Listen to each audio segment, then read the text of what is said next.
Hey guys, welcome to Delve Stack, and this is how to unblock a messenger. So, guys, in order for you to unblock someone on Messenger, of course, first thing is simply open up the Messenger application into your device. Now, once you have done that, you can just simply select menu at the bottom right corner of the screen, the three lines.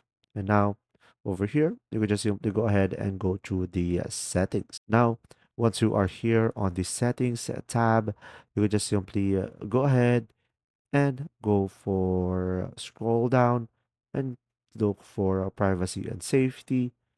And now, if you scroll down further over here, you should be able to see here blocked accounts. So go ahead and tap on that, and from here, you should be able to see the person that you have blocked. And you should be able to see the date on when did you block this person. So to unblock this guy over here, tap on it, and you will have an option over here on block.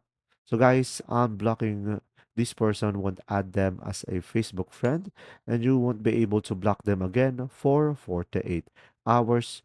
So from here, after that, it will pop up right back into your chats, and you should be able to see your messages again. If you found this video helpful, please like and subscribe. And if you have any questions, just simply go ahead and comment down below, and we will do our best to answer them all. And see you in the next video.